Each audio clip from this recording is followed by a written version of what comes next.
Well, welcome to our first podcast. Our guest today is Major Jason Lowery of the U.S. Space Force and current master's student at MIT.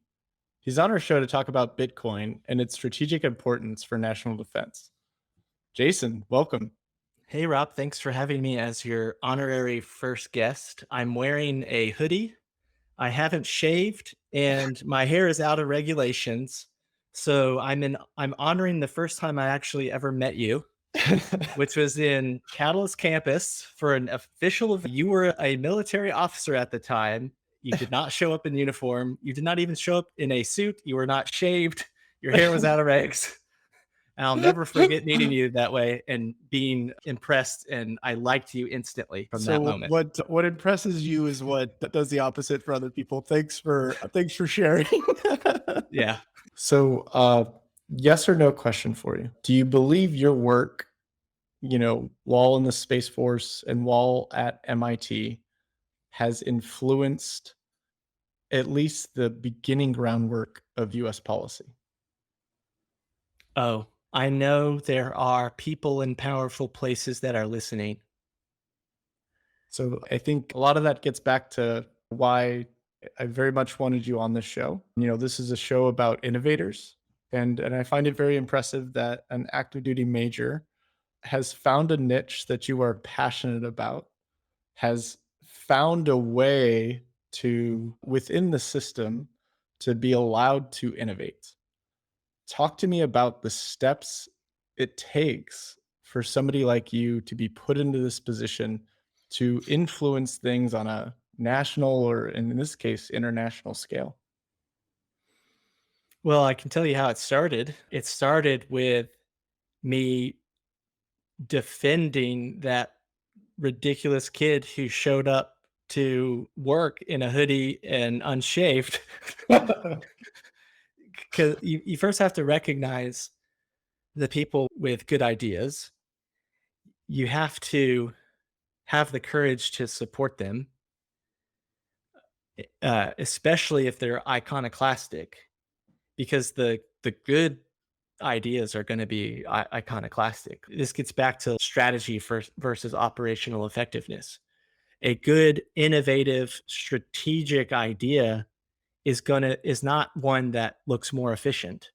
It's one that takes a totally different approach that makes completely different trade-offs that at the surface level will appear to be ridiculous. And then it is the courage to actually do that, which means professional and career risk.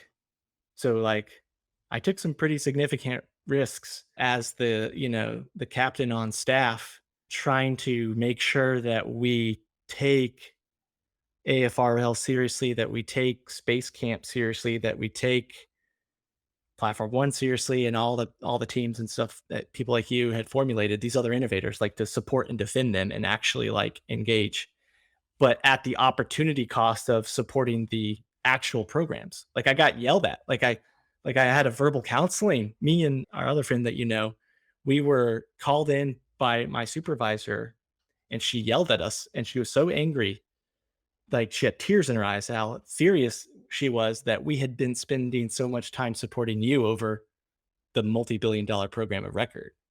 And so you have to take those hits to defend those people. And then eventually you have to be that person. And so I transitioned from being the person to defending the innovators to being the innovator. And that's hard because you have to make those trade-offs. And the dilemma is that like the best stuff is going to be the iconic stuff or iconoclastic stuff. It's going to be the controversial stuff. You have to stand up and you have to defend that position. And and it's so easy to look back retrospectively and be like, yeah, obviously these programs were going to work. But at the time, you have no idea. You have no way of knowing if this is going to be successful or if it's not. So you have to be willing and comfortable to take those risks and then to go for it. And so that worked out. And it was mostly just, I think it was, I mean, yeah, it took the courage and like, work ethic, but it was also just good timing. Like I just got lucky. But then after having been lucky and then placed in this amazing opportunity, Like, consider the professional and career risk I take. I'm the first and only Space Force officer as a U.S. National Defense Fellow at MIT. I'm charged with understanding the emerging strategic implications of technology. What everyone expects of me is to study space. I'm an astronautical engineer. Like, that's what is expected of me. What isn't expected is for me to put on a uniform and go on the best business podcast and talk about the strategic implications of Bitcoin. I get a bunch of flack for that. I take enormous professional and career risk for doing that. And I take a lot of spears. And it's only until 10 years from now where we look back and we see if that was a good decision. And at that point, it won't even appear radical. It will have, like, if I'm right, it will just appear self-evident, as it always does. Like, obviously it's self-evident that we should do CI/CD and do a better way of developing software, but it wasn't self-evident at the time. And so you have to take risks. You have to be willing to put yourself out there in the face of enormous uncertainty. And then another this is another thing that I just recently discovered is you have to figure out how to forgive all the people who were against you the entire time. Like, you have to take like a higher path because they're going to turn and then they're going to act. Like, my supervisor who yelled at me turned, flipped 180 and was like, and pretended like she supported you the entire time, like it was her idea. And you just have to accept that and say yes, and then shake your hand, and then that hurts because you go through some emotional trauma. If it's a really good idea, if it's really disruptive, you're going to take some emotional trauma and fear, and then just to, like, you've demonstrated this well, to just graciously give the credit to other people, knowing that the greater good is progress as the organization as a whole, rather than scorch earth, get your vengeance on the people who tried to stop you. It takes that too. So I'm taking a risk. I'm getting a lot of flack. If I'm wrong, no big deal. It's like, whatever. I mean, like, no one even knows who my peers are or what they're writing about. Like, so who cares? Look stupid, whatever. What are you gonna do? I got options, right? Like, you're gonna, it's just kind of, you just have to you have to allow your feelings to be hurt when people post mean things on Twitter. But I can handle that. But if I'm wrong. If I'm right, then, and people realize it, then you have to have the grace and humility and foresight to not be disdainful, but to just continue moving the ball. And so, for any innovators out there who are struggling, who feel like they have a really good idea, especially if they're in the government, it's easier for people outside of the government, but especially for people in the government, the good ideas are going to be iconoclastic. The good ideas are going to be at an opportunity cost of supporting the thing that you should be doing, the thing that would give you the higher, better performance record. And then you're going to have to take a risk. But but it, you just have to be able to suck it up and do it, and just understand from the very beginning, like, in every example that I ever succeeded, at the beginning I was criticized, at the beginning I was unsupported, at the beginning I was told by my peers and bosses to stop and to not do the thing.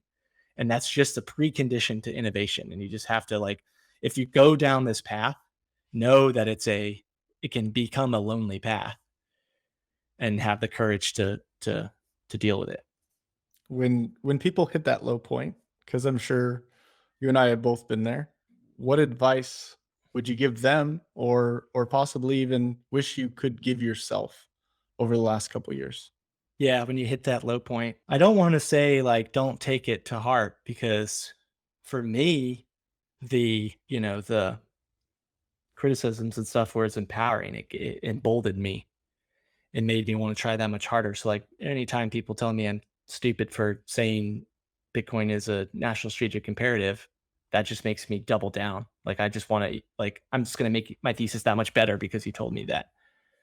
So, not necessarily that. When you're at those low points, I guess I would just say that, think about the bigger picture. If this is something that is important for reasons that are way bigger than yourself, then just focus on that. Like, take the spears, take the punches, and like that's where you'll be tested if you're doing it for the right reasons. And just remember that like you don't it's not as serious. You probably are like over exaggerating how much risk you're taking, at least for the people that are like my level and below. Cause like if space camp had failed, or if anything that you had done had failed, it wouldn't have been the end of the world. Like you got to recognize the asymmetric opportunity. If I'm wrong about Bitcoin, who cares? If I'm right about it, then this is the most important thing. So, yeah, I guess that's what I would say is just focus on the bigger picture. What you're doing is bigger than yourself, and focus on the asymmetric benefits of if you succeed.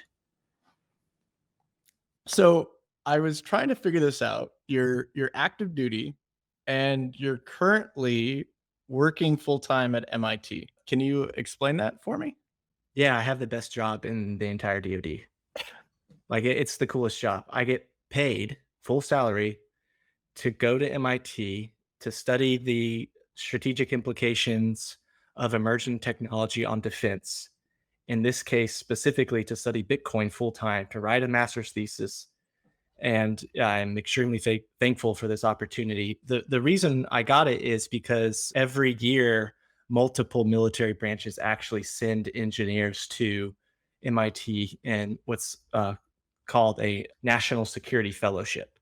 So I got nominated to be a fellow. Once you become a fellow, you get sent to these different schools. As an engineer, I went to the engineer school, but policymakers go to policymaking schools or et cetera. So that's why I'm in the position I'm in. It actually serves as my intermediate developmental education. So it doubles as my what is effectively Air Command Staff College tour. It's a little bit longer just because the program's a little bit longer. And I'm here to study. My main courses are surrounding engineering and management, specifically systems engineering. And so hopefully I can take this knowledge back to the military, not only for technologies like Bitcoin, but also just systems engineering and the practice of systems engineering in general, which is applicable to my career field as a systems engineer in in the Space Force. Yep. So I remember when you told me that you were going to study a national defense topic, and the topic was going to be Bitcoin. I thought at the time that you had just didn't know what Bitcoin was, and you were actually going to study blockchain. But in fact, it was Bitcoin. And do you mind for maybe a second, in your own words, for maybe the folks who are listening who may not be as familiar with Bitcoin, can you describe what Bitcoin is? I can. It's going to sound crazy. Yeah, So I think the easier way to describe it is describe the consensus protocol behind Bitcoin, which is called proof of work. So proof of work is effectively a protocol where people defend their access to their private property using power.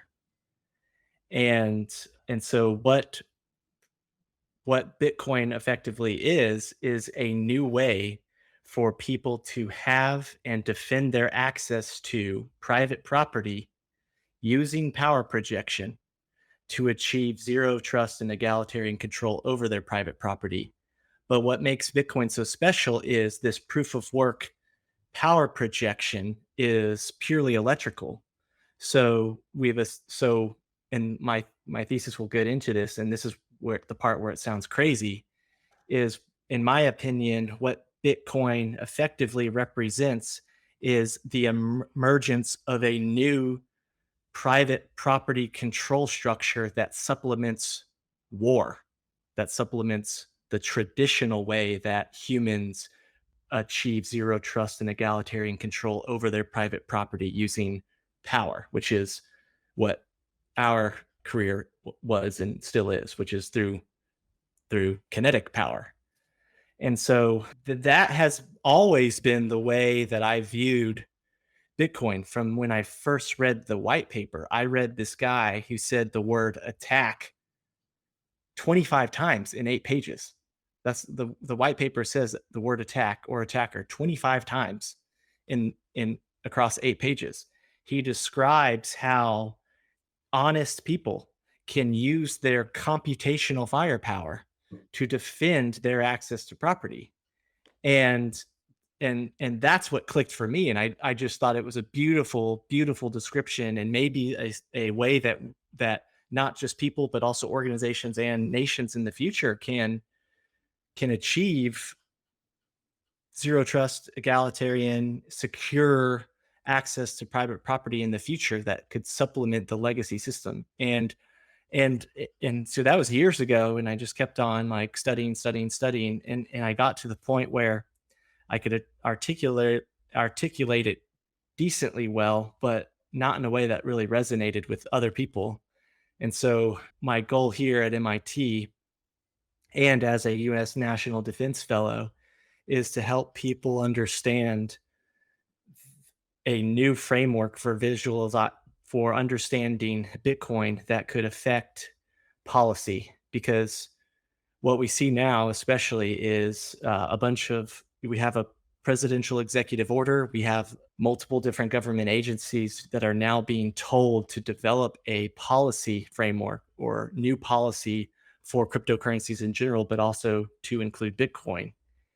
And that's going to be very challenging for them. And so hopefully I can be useful as the US National Defense Fellow to explain the facts, to explain a new definition, some new causes and new value associated with this technology that could inform effective policy. Okay. A lot of people actually bash proof of work due to the energy cost associated with proof of work.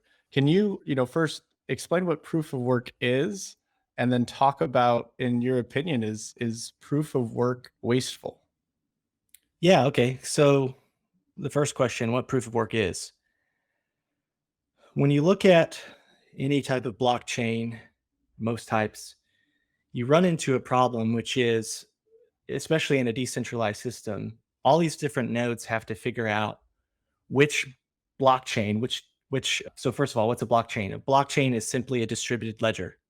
It's nothing fancy. If you have a decentralized ledger, you run into a problem. Well, which ledger is the quote valid ledger?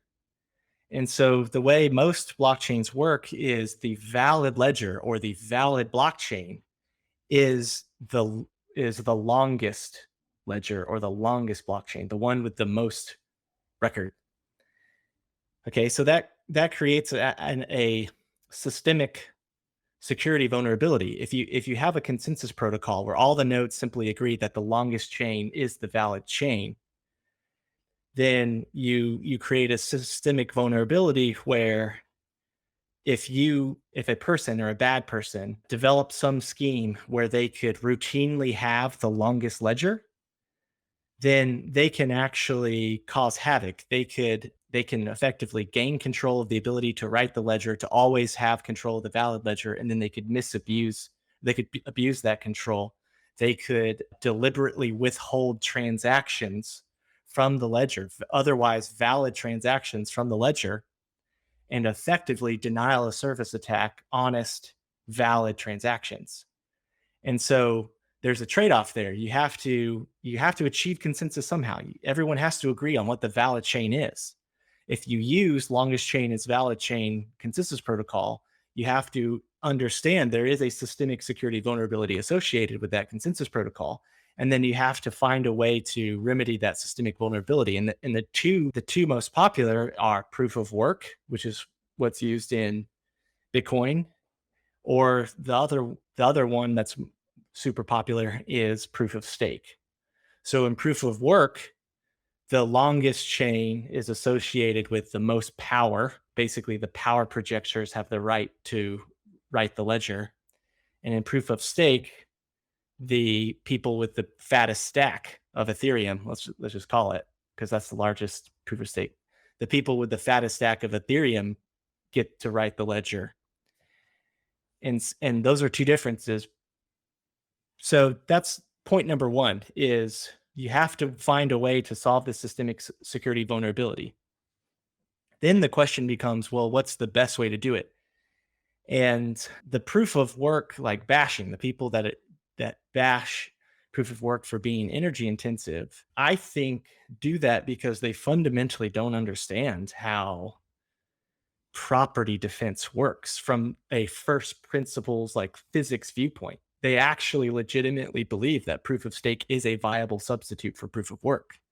And then they actually believe that the point of proof of work is not to secure the network against the systemic vulnerability, but to quote mint more Bitcoin, which is not true. And so that's the problem. Now, to solve that, you have to explain in a way that people understand intrinsically how proof of work works and the value of it. And I can tell you what doesn't work effectively.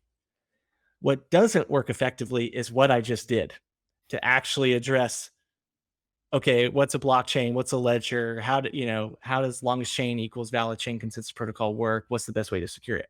That's what most people do. They'll describe it in blockchain speak, in crypto speak, and then they'll be surprised that like the person they're talking to doesn't understand WTF that guy just said, right? Which your audience probably is thinking right now. And so the key, I think my key observation that I'm trying to leverage in my thesis is to find a different way to explain this thing that people can understand without any fundamental, without having to do 2 years of research in how blockchain technology works, that is still factually accurate, that is an empirically valid definition that can speak towards the main causes, that can speak towards the value, and then if you can do that, shape policy effectively. And so that's kind of what I'm experimenting with. And so I think the way to do it, my theory, by the way, what's theory? Theory means, it's from Greek. It's just, it basically means finding a way to view something, to look at something in a different way. So by hoping to present a grounded theory, what I'm hoping to do is present a different way of looking at this problem set that's useful to policymakers. And my theory is that Bitcoin is the future of warfare. And so if you understand what is warfare, how did warfare emerge? What are the facts and definitions and causes and value, which is a hard thing to argue, by the way. I have to argue the value of warfare itself, which is, it puts you in an uncomfortable position, especially on Twitter. Well, actually, give us that argument. What is the value of warfare? Okay, so the way I think I need to approach it, first of all, I'm still figuring this out. Like I have to figure out what is the most effective way to present this theory. And interviews like this give me an opportunity to practice that, which is part of the quote grounded theory methodology of theory development. So it's kind of confusing. Theory itself is a way of looking at something, but the term grounded theory is a formal graduate research methodology. So I have to That's practice. very very MIT of you. Yeah, thank you. Thank you. It's actually interesting. Grounded theory is actually a really common methodology used in social sciences and anthropology. It's not frequently used in MIT or engineering. Engineering theory theses are often highly quantitative. So here's some numbers to throw at you. A grounded theory is qualitative. There are no numbers. But to fully understand strategy itself, which is a non-quantitative phenomenon, there are no numbers behind good/bad strategy. But also security itself is filled with frustratingly non-qualitative phenomenon like design, design flaws, or ethical considerations.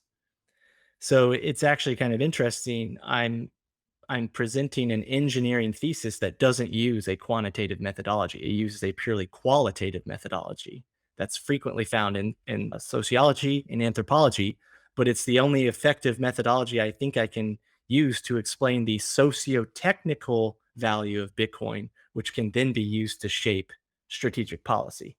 But so that was a totally nerdy side note. So how do you explain the value of war?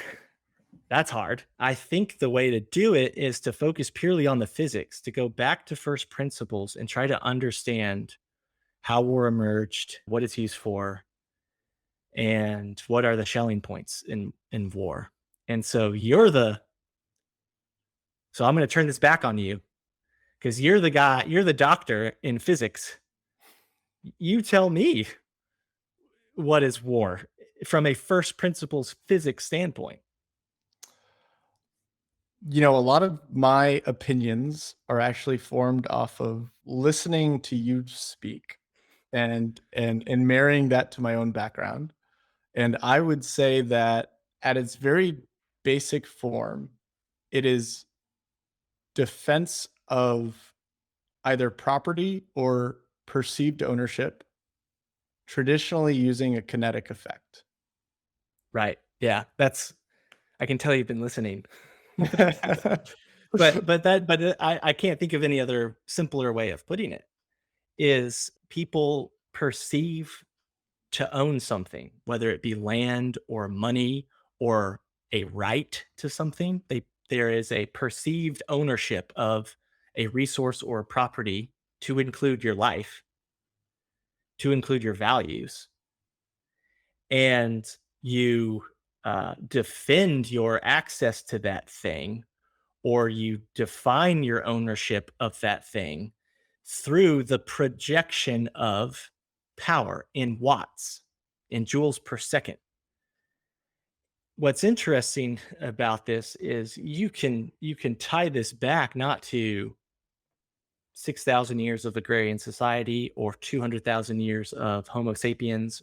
You can tie this back to 4 billion years ago. The birth of life itself is effectively a story of protein structures learning how to fight nature, to project power, to defend their life, whatever you wanted to define that as, to defend their property, to defend their access to resources.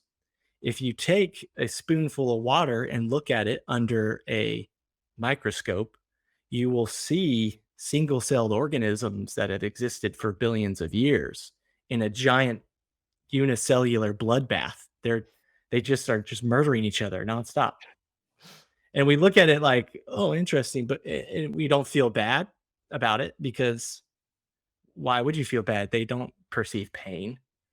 Like to have a pain neuron, like you have to have multiple cells, right? These are single cells. They don't, they don't have eyeballs. They don't have brains. They don't see or know what they're doing. They can't feel pain. This just is. You have to take a very stoic, non-emotional, scientific approach to understanding how life itself organizes to defend its resources, to defend its access to resources, and how it scales that game.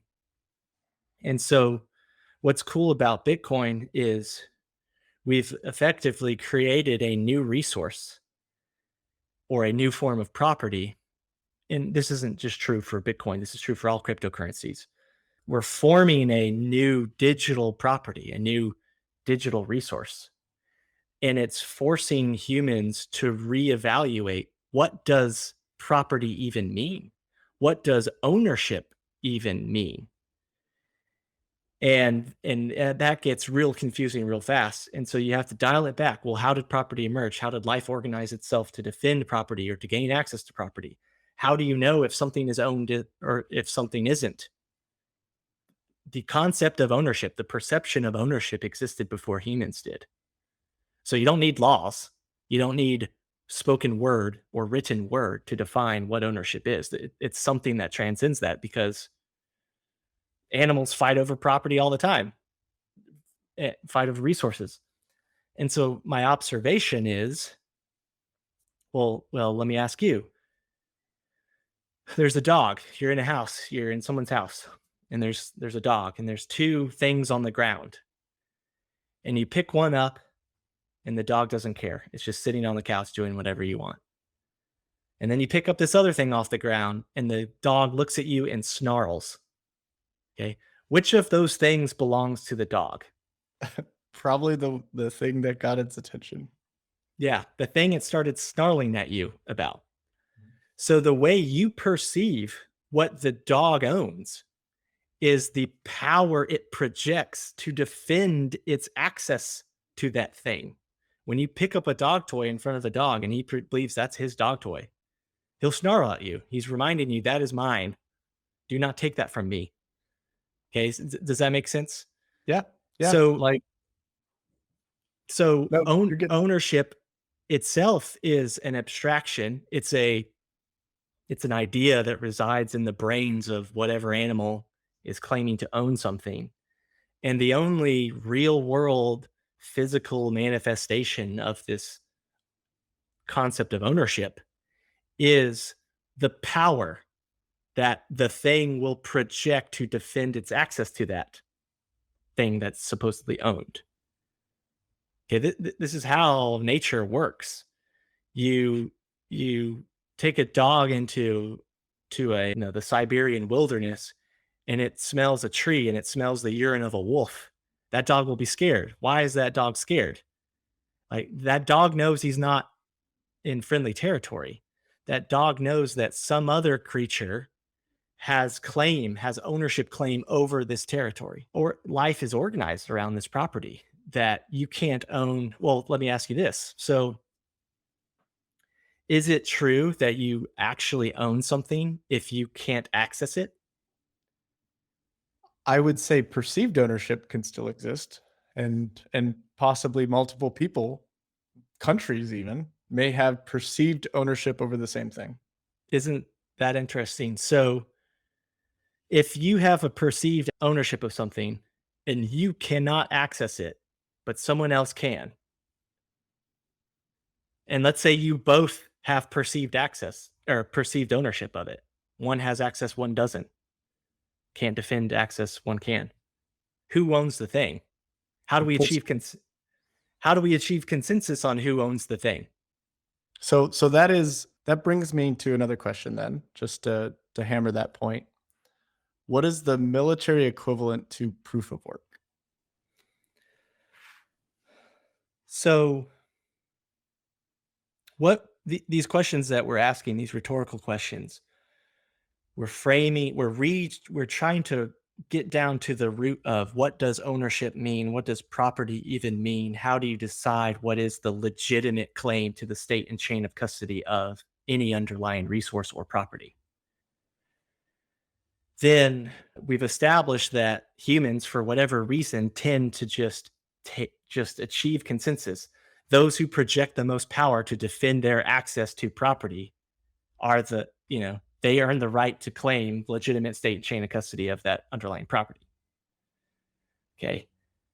So then what is military? Then simply that power projection apparatus to achieve consensus on the legitimate state and chain of custody of some underlying property.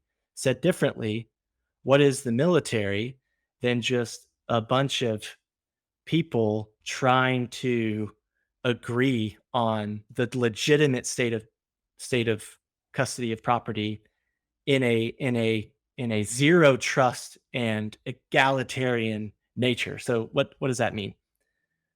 If let's say me and you have perceived ownership of a thing, it's valuable. Some other people are going to want to have ownership of it too. So they're going to make competing claims to ownership. You've got three ways to defend your access to whatever you want to claim to own, at least insofar as I can tell. The first way is to trust your neighbor. So we just make an agreement. Okay, this is Rob's painting of an astronaut floating in the ocean. Okay. So that's what you have on your back of your podcast here. So, okay, who owns that thing? Well, let's just agree. Well, handshake, that's your thing. So you've defended your access to that property. The problem is you're trusting me not to break this agreement because you could leave and I could go into your house and I could take the thing, physically just take it from you. Now I can defend my physical access to this thing, but you can't because it's mine. And if you come at me, I'll punch you in the face or something. So trust is has a security vulnerability. People can abuse that trust. So there's another way that you can defend your access to your property. You can project power. You can defend it yourself by physically preventing me from taking it from you. You can lock the doors to your house. You can shoot people if they try to come in and take your thing. All right, you can do that yourself. That's option number two to defend your claim to ownership of that thing, or at least to defend your access to that thing. The third one is you can trust someone else to project power to physically stop an attacker. So maybe you don't want to be the one to pull the trigger, but you'll call the police if someone's coming in to physically stop the person who's trying to take your stuff, to deny you access to your property. So there's three options. You can trust your neighbor, you can project power yourself, you can hire someone else to project power for you. Option number one requires trust. Option number three requires trust too. You have to trust your cop not to turn on you. You have to trust your defender not to turn on you. So the of those three options, the only true zero trust option, the only way you can defend your access, your claim to ownership of that thing without having to trust any other intermediary, is to project power on your own, to do it yourself. So the good news about this power projection game is that it requires no trust. If you have to trust someone, you introduce a security vulnerability, a systemic security vulnerability. They could misabuse that trust. They could oppress you. So power projection, the ability to engage in this competition from which no one can unsubscribe. No one can unsubscribe to getting punched in the face or like falling over if you get punched in the face, right? No one can unsubscribe from being physically stopped. If you use power projection, then that's the only way you can achieve zero trust and egalitarian control over a property. And so we intrinsically recognize this as the quote fair and egalitarian way of settling property disputes. So it's North America belongs to the United States because we engage in a zero trust power projection competition with its other claimed owner, and we won that competition. And as a result of winning that zero trust and egalitarian power projection competition, does everyone else in the world recognize the United States as the legitimate owner of the North American territory? Does that make sense? Yeah. So militaries are just an apparatus to play that game. And they emerged in, I mean, I guess the term, what we now know as militaries, this like organizational structure of soldiers emerged 5,500 years ago to protect effectively farmland. But this game of engaging in power projection competitions to establish zero trust and egalitarian control over resources is 4 billion years old. That's how all life emerged. Life is nothing but a giant fight, and the winner of that fight gets the property. There's a reason why you see mostly just Homo sapiens claiming territory now rather than all the other humanoid species that existed at the same time Homo sapiens did. And it ain't a pretty reason. Like it ain't a friendly story. It's not a happy tale. And we're such peak predators. We're so good at this power projection competition that we actually forget that it happens. Like we take it for granted. I guess I'm predisposed not to do this because I am the heir to a beef cattle farm. So, when's the last time you thought about where your steak come from? Only on a high level based upon how delicious I thought it was going to be. Yeah. So, where does your steak come from, Rob? A cow. Okay. So, give me a little bit more of those details. Well, How do you go from cow to delicious steak in your well, my last name's Slaughter, so I can, probably describe it in maybe some detail, but Yeah, and let me ask you another question. What is a cow? I an animal? Is it a naturally occurring animal? Did they have cows 50,000 years ago? I have no idea. They didn't. Cows aren't even a naturally occurring animal. They're a genetically enslaved animal. Humans genetically enslaved oryx. So they basically, sapiens ran out of stuff to murder and for food, and realized, okay, we need to capture some of these things and just like let them breed and then just kill their babies and just eat their babies. I mean, this sounds like, yeah, I know. So this is hard. This is not a topic that makes you popular at a party, but it's a topic that you must understand to appreciate proof of work, how property rights emerge, how this entire system operates. So humans figured out how to genetically enslave oryx into cows. They killed they ate the misbehaving oryx, the ones that put up a fight. They kept the friendly oryx, the ones that are passive. They kept on breeding the passive ones until what you get today is a big fat meat bag that doesn't put up a fight. I'm from a family of beef cattle ranchers. So that's what a cow is. It is a genetically modified auroch that humans created. That's what, by the way, all, we have a friendly name for it. What's the friendly name? Domesticate. That's a Mhm. friendly way of saying it. We domesticate animals. We domesticate pigs and sheep and cows. We domesticate wolves into these adorable little dogs that we can cuddle with. And we totally forget and take for granted how we even got here, how you even got that steak. You got that steak because Homo sapiens mastered the power projection game. And now that steak is our steak. That cow is our cow. We have shaped the world off of this brutal but egalitarian control structure over any form of resource, whether it be food, whether it be water, whether it be land to grow. So So talk to that's me a a little bit about, your theory on Bitcoin and its direct relationship to national defense. okay. It's a I guess it's a couple stages. First, we've established that power projection is kind of a big deal. We are the peak predators. That's why we can claim to own land in the first place. That's why it belongs to a Homo sapien and not a duck. Agrarian society started forming itself in and specializing in this thing called warfare.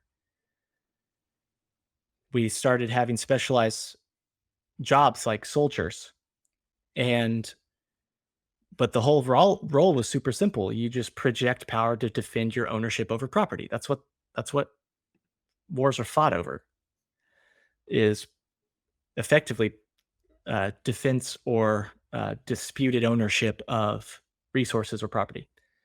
Okay, now and that's been a pretty effective consensus protocol. Like if you read history, what is history? History is a ledger of all the power projection competitions that took place in a sequential order, i.e., it's a ledger of property ownership. This belonged to the Native Americans, then it belonged to European colonialists, then it belonged to the United Kingdom, then it belonged to America.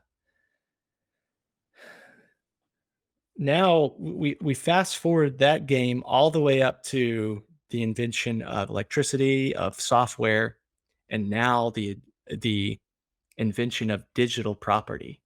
So humans have created digital property. Now the question is, how do you achieve zero trust and egalitarian control over digital property? And this is where it gets super, super interesting because you have to ask yourself the question and you have to really think deep about this. Is there such a thing as true ownership? Can you truly own or defend your access to digital property without the mechanism to project power, to defend your access to it, to physically prevent attackers from denying you access to your digital property? Is that even a thing? And if the answer is no, There is no such thing as zero trust and egalitarian control over digital property without power, without the ability to engage in a power projection competition. Then there is no replacement for proof of work. There will never be a replacement for proof of work. And all proof of work is just the digital transformation of warfare itself from a kinetic power projection game to an electric power projection game. Remember, kinetic, force against mass. Okay, that's the power. That's how you're generating power. But if the property itself has no mass, then kinetic power projection is useless. You can't physically prevent someone, kinetically prevent someone, I mean, from denying you access to your digital property. But you can electrically deny someone access to your digital property, and that is what proof of work is. That is what this mechanism of all these machines competing each other to what we call proof of work is. And then the question is, okay, well, is proof of stake an actual viable replacement to proof of work? Well, that goes back to the other question. Can you actually own? Can you actually defend your access? Can you actually physically prevent a third party from denying you access to your property if you have to trust a top staker in the loop? And the answer is no.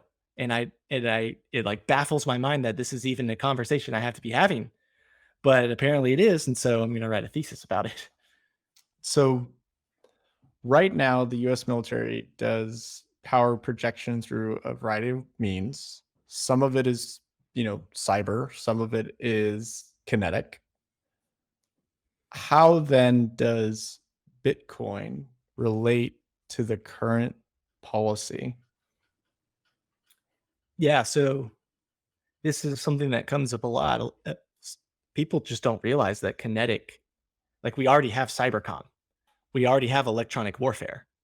So it's already true that war itself is not exclusively a kinetic power projection competition. We literally already have electronic warfare. So it's not even like a new concept. What was the second part of your question? It was focused on the how does Bitcoin change, or does it, the way that the military projects power? Is what you're advocating for that something changes? Or are you just observing something that's happening? It's the second part, but this is the reason why the thesis is called mutually assured preservation. It's important to call out Bitcoin as a strategic imperative, not a tactical imperative. And it's important to call out not Bitcoin, but proof of work as a nuclear scale strategic opportunity, I guess. So, like, what I'm trying to argue is that Bitcoin itself should become the fourth leg of nuclear strategic deterrence. And I know that sounds freaking insane, but hopefully my thesis will be able to make an effective argument. But it goes something like this. And by the way, I started this 7 months ago before the global issues started to emerge and started to showcase this. But the fundamental argument is that kinetic power projection is stalemated. Once we invented nuclear weapons, we got to a point where it has become too expensive to use nuclear weapons to achieve zero trust and egalitarian control over physical property. You risk nuclear annihilation.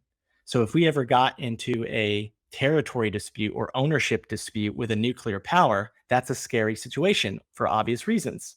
If two nuclear peers have a dispute over physical property that can only be settled through kinetic power projection and both sides have nukes, that's a scary situation. So we effectively scaled kinetic power projection. Society scaled kinetic power projection to the point where it's now too expensive to use the most effective power projection tool, which is nuclear weapons. And that's obviously bad. But if you've stalemated kinetic power projection, then you've effectively forced yourself into a trust-based control structure because you no longer have the ability to exercise option number two. You can't defend it yourself. You have to trust another person and so I think this is where it gets really key because you'll note that after we achieved nuclear strength, did we get to the current USD monetary system. 1971, we're a nuclear power. We changed the monetary system. We effectively perform a giant gold denial of service attack against the entire world, and we just say deal with it because we're a nuclear power. And then we basically just say trust us. Okay.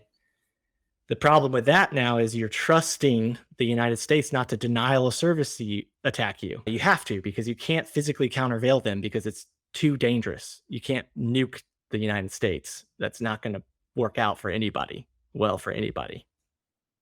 So now we're forced, all of society, all nations are forced to subscribe to a nuclear power, particularly their financial system.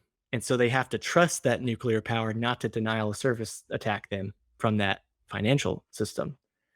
And so we have the stalemate. And by the way, I started talking about this before 2022, before everyone sees on the world stage what? Two nuclear peers and a monster denial of service attack on an underlying property, on underlying claims or perceived ownership of property. So Russia thought they owned a lot of treasury. They thought they had access to gold. They don't. They everyone is watching it. They clearly don't because a nuclear power has the ability to denial service attack them and you can't physically countervail them, not without risking the destruction of the entire world. So now let's take the perspective of anybody watching these elephants fight. So think about all the other third party nations that are in the grass watching elephants fight each other by denial of service attacking each other.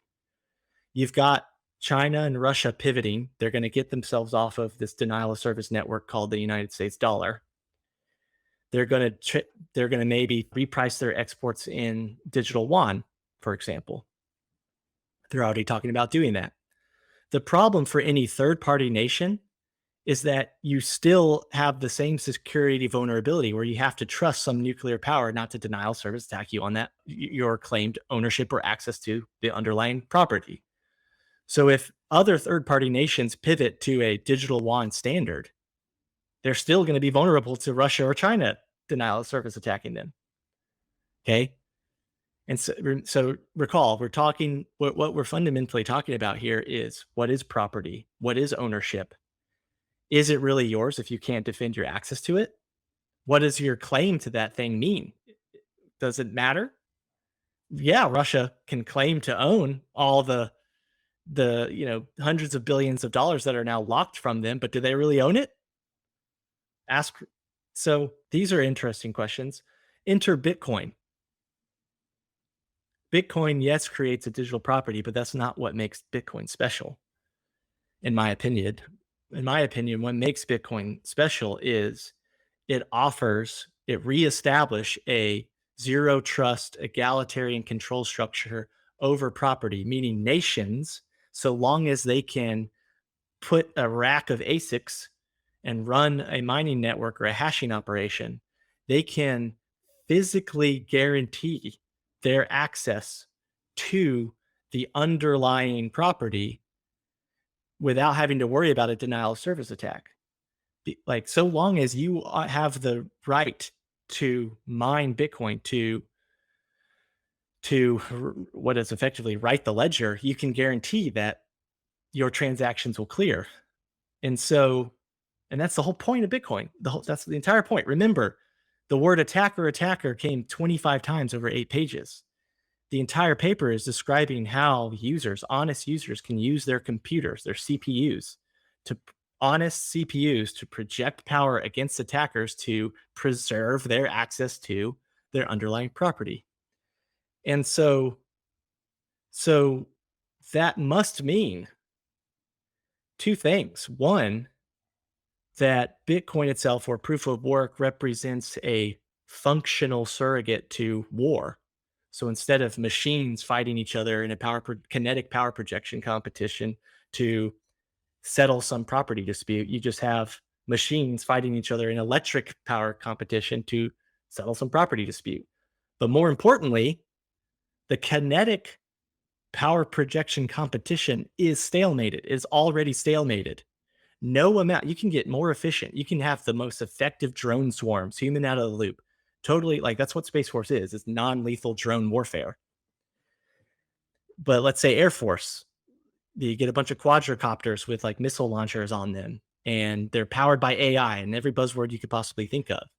Russia goes to war against the United States with their tactical level drone swarms, and we get into this massive drone swarm fight where people are just watching on the sidelines and like eating popcorn to determine who wins this fight. But it doesn't matter who wins the fight because you're already nuclear stalemated. The United States isn't going to be like, oh damn, well you just beat my drones, so I guess you can have North America now. Like that's not how this works. And so these are the like you have to recognize that like kinetic war is a dead end. We're just marching down a dead end. It all leads to nuclear war, which is a war without winners. So you have to find some other mechanism to engage in zero trust and egalitarian control through power projection to achieve consensus on the legitimate state and chain of custody of an underlying property. And if you use gold, you're stalemated by kinetic power projection. If you use any sovereign network, USD, digital yuan, you're stalemated by nuclear power, kinetic power projection, and you're vulnerable to the denial of service attack, as is clearly being shown on the world stage right now. So Bitcoin then could be not only the digital transposition of warfare itself from a kinetic to a power projection competition, it not only could be a new form of monetizable property that can preserve every nation's sovereign access to a treasury, to a sovereign treasury that they can fully claim to own because they can defend their access to it. But Bitcoin would also represent humans figuring out how to solve a nuclear strategic stalemate. We have reestablished a permissionless, zero trust, egalitarian control over monetizable property that doesn't threaten nuclear holocaust. And people don't know this. They can't see this yet. And so maybe I'm crazy. Maybe this is completely wrong. But if it's not wrong, then this is I can't think of a more important message to be telling to policymakers, to the world. It Bitcoin could be mutually assured preservation. We just solved the threat of nuclear war over monetizable property, which we are seeing clearly right now. So talk to me about, speaking of policymakers, if you could take your insights and turn them into actions and recommend one thing for the hypothetical policymakers that might be listening, what would you recommend? So the answer seems to be in history. If you reframe Bitcoin as a weapon system or a property defense system, right? The surrogate or supplement to war, a way for people to engage in a power projection competition to achieve zero trust and egalitarian control over property, to maximize security and their self sovereignty over private property. If you reframe Bitcoin as that, not as just a money, like that's not a like while it may be possibly empirically valid, it's not enough. I don't think it doesn't give us a lot of appreciation for its true value, which is, I think, is why you see people saying proof of work uses too much energy because they have no idea what they're saying, really. They don't fully understand the strategic implications. But, anyways, so frame Bitcoin as a weapon system, as a property defense system, and go back and look at the history of technology, of property defense technology. So go back and look what happened when the first dude and started throwing spears at the other guy. Right? Like that was a new defense power projection technology to settle these disputes over perceived ownership, was it not? Go back to when people were killing each other with bow and arrows. Go back to when any new weapon was invented, what was the correct policy? Like if you're on the business end of a bow and arrow, what's the correct response? Is you freaking build some bow and arrows fast, right? Like if you're on the business end of Orban the engineer who just designed and built the first functional cannon, you better get yourself some cannons soon. If you are on the business end of the Whitehead torpedo, right? This guy named Whitehead goes to the Royal Navy and offers to build the Royal Navy a bunch of torpedoes. And what does the Royal Navy do? They turn him down, just like Constantine turned down Orban when he offered to build cannons. Okay, that was a demonstrably ineffective policy in both cases. Constantine was killed by the Ottomans a year after he turned down the opportunity to buy Orban effectively. What does Orban do? He turns to the Ottomans, turns to a 19-year-old kid. So they shoot down the walls of Constantinople. Constantine is killed. What is, the Royal Navy turns down Whitehead, says, we don't want to buy your torpedoes because it represents a threat to our naval hegemony. What does Whitehead do? He goes straight to Germany. Okay, guess who needs torpedoes ASAP the most? It's going to be the Royal Navy. So anytime a new property defense technology emerges, the shelling point is always you must have that technology. The Nash equilibrium, the game theory says, like, you can't be the person that doesn't have trebuchets, that doesn't have catapults, that doesn't have machine guns, fighting against another country that does, or engaging in a power projection competition to preserve zero trust and egalitarian control over an underlying property against someone else. And so if you take it from this lens, then it's not even controversial or hard to even know what the United States must do. The United States' number one export is property defense as a service. All these other third-party countries subscribe to the United States' military power for the purpose of property defense as a service. And what Bitcoin represents is the emergence of a new entrant, a new property power projection as a service protocol. So if the United States wants to maintain its leadership and hegemony as a property defense as a service exporter, then it damn well better understand and be the leaders of this new property defense technology. And so the answer is you buy it as fast as you can and you create a friendly regulatory environment for a commercial task force. You want to be support. You don't want to be sitting here villainizing power proof of work. You want to be just making it rain on any company that offers to build, mining infrastructure. You want to make energy cheaper for them. You want to at least make accommodating regulatory policy. You don't want to commit fratricide. You don't want to label these heroes as not environmentally friendly because they're using energy. So like right now, the conversation is dominated.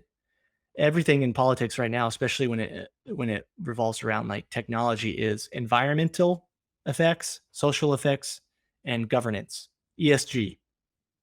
And the attack vector against proof of work is it's bad for the environment because it uses a lot of power.